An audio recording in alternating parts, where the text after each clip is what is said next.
Hello लोगोफोर बरायबाय बड' जब info YouTube चेनेलाव आसा खालामो नोंथांमोना बयबो मोजाङै दङ। दा फाइनाली BTC इलेक्शन रिजाल्ट ओंखारबाय आरो बेयाव गोदान सरकार फैबाय BTC आव बेनो जाबाय BPF सरकार। दा बेखायनो जोंनि बड' जब इनफो इउटुब चेनेलनिफ्राय जोबोर कंग्रेचुलेसन जाहाथे गोदान सरकार फैनाया मोजां खामानि मावो आरो गोबांथार सिट लानानै फैबाय बेनो जाबाय रिजनेल पार्टी बेनो जाबाय BPF सरकार। दा बेसेबां सिट मोनखो जों बेखौ सावरायगोन UPPL बेसेबां सिट मोनखो आरो लोगोसे BJP आ BTC आव थानाय नंला नामा नेक्स्ट लेभेलाव बेनो जाबाय MLA इलेक्शन फैगासिनो 2026 एप्रिल दानाव। दा बेनि सायाव जों सावरायगोन बेखायनो भिडिअखौ नोंथांमोना जोबजासिम नाय आरो जाय नोंथांमोना बड' जब इनफो इउटुब चेनेलाव गोदान साबस्क्राइब खालामना ला जाहाथे लेटेस्ट आपडेट नेक्स्ट लेभेलाव मोननो हायो। स' दायो जों फैबाय मोनसे वेबसाइटआव bodoland.gov.in बेनो जाबाय साख्रिनि वेबसाइट। दा बेयाव बे वेबसाइटआ एक्चुअली चेन्ज जानो हागौ मानोना सरकारा चेन्ज जाबाय, सरकारा गोदान फैबाय, अब्ला वेबसाइटआ गोदान जानाय चान्सआ दङ 99%। दा जिनोखि सरकार फैदों बेनो जाबाय BPF बिथांमोननिफ्राय मोनसे रिक्वेस्ट जोंनि इउथ्सफोरा रिक्वेस्ट खालामदों जोंनि BTC साख्रि ग्रेड 3 बेनिफ्राय ग्रेड 4 जाहाथे बेखौ थाबैनो बिथांमोना प्रसेस खालामो आरो लोगोसे एबा जिनोखि लांदां थानाय मासि बिथांमोना गोदानै जाहाथे साख्रि होयो बेखौ जोंनि इउथ्सफोरा गोबां आसा खालामबाय जाहाथे BPF सरकारा बेखौ मावफुंनानै होनो हायो आरो लोगोसे आसा खालामो मोजां बिथांमोना जाहाथे साख्रिखौ होयो बेनो जाबाय जोंनि इउथ्सना। मानोना जोंनि इउथ्सनि बैसोआ थाबाय थाया। दा हमना ला बैसोआ 18 निफ्राय हमना ला जोंनिया 45 इयार्सनि गेजेराव जों साख्रि एप्लाइ खालामनो हायो जाहाथे बेखायनो BPF सरकारा एबारे 3rd ग्रेड 4th ग्रेडखौ जाहाथे साख्रिखौ थाबैनो होयो। देन बेनिफ्राय जों थांनि सोर देरहाखो केन्डिडेट एबा बेसेबां सिट्स मोनखो जों बेखौ दायो सावरायनोसै। दा बे जाबाय लिस्ट। दा बे लिस्टआ एक्चुअली प्रिन्टेड लिस्ट फैबावगोन नेक्स्ट लेभेलाव मोजां लिस्ट फैगोन। दा बेयाव माखासे ओरैनो फर्मेलि लिस्ट फैदों। दा बेखौ गोबां ससियेल मिडियायाव मोनगासिनो बेखायनो नोंथाङा मोजां शेयार खालामबाय।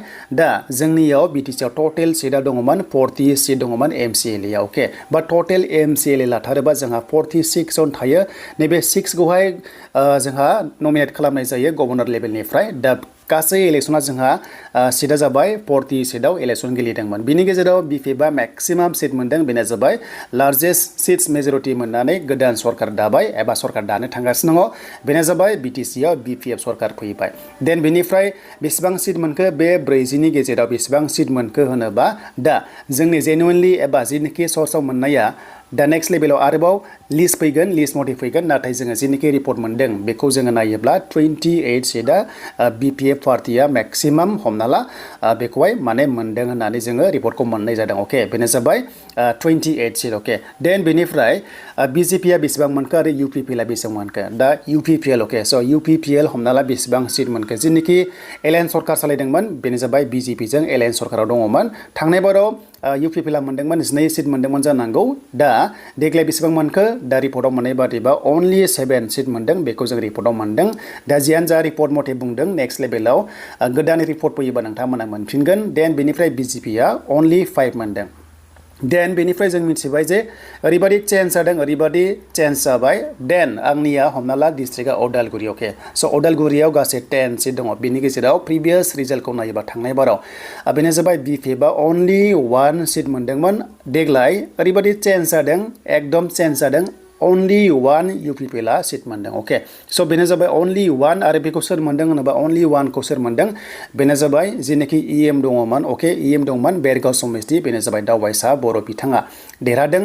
देन बेनिफ्राय अनलि 1 मोननाय BPF हमना ला धोनस्रि समितिनि बिथाङा फिन खनसे देरहाफिनबावबाय मानोना थांनाय बाराव बिथाङा देरहादोंमोन आरोबाव फिन खनसे देरहाबावबाय 100% EM मोननाय चान्सआ दंसै देग्लाय।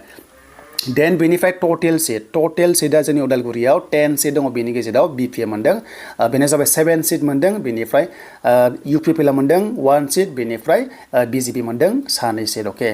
देन बेनिफ्राय उदालगुरियाव दङमोन डिपुटि चिफ दङमोन बेनिफ्राय EMफोर दङमोन थ' जेनजोब्बाय अके थ' जेनजोब्बाय।